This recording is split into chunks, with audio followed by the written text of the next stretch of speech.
Control from Indian 99 with 5 minutes ETA. An attempted getaway through the winding roads of rural Kent, tracked by a police helicopter. No wonder the driver wants to escape. He's got £12 million worth of drugs in the back. He turns onto the motorway. Offside lane, speed 100. 100 miles an hour on the M20, swerving across lanes. Then this. And he's done a left, the sharp left, M26 left, over the hatching. Eventually he realises the game is up. There is no escape.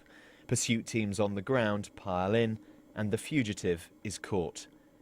Today the driver of the car, Joseph Peel from London, was jailed, along with 2 Dutchmen, Ricardo Vorstenbosch and Niels Vortenberg, who hired a helicopter to bring the drugs into the UK. This is the exact spot at Redhill Aerodrome where Vortenberg took off one day back in April. He hired the same type of aircraft for 24 hours, saying he was just popping over the channel. The helicopter took off here in Surrey and was flown to Belgium, where it was packed with drugs. They completely filled up the back seat. The gang thought they'd hatched the perfect plan, because when they were returning to the UK and flying over Kent, they dipped under the radar, made a stop and unloaded all the drugs. They then returned the helicopter empty. The only problem, the authorities were one step ahead.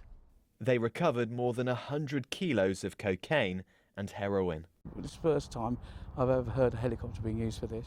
Ken Farrier, an instructor for more than 20 years, says there was nothing to suggest what Niels Vortenberg was planning. He checks out as a pilot, so we just like renting a car. We said, yeah, that's fine. He had all the licenses, etc. And I knew he normally flew an R44 on a regular basis, so we agreed. So when you found out that it had been used to bring £12 million worth of drugs into the country? Yeah, obviously I was quite flabbergasted, because I was shocked from the point of view of I didn't think he was the sort of person, but who knows nowadays, but I didn't think he was the sort of person that would be involved in that type of thing, basically. But the National Crime Agency thinks he and the gang had already made a number of successful flights. We certainly have presented evidence in the case that would suggest that they have, we believe, done this on more than one occasion in the past, yes, utilising the same method. This time, their luck ran out.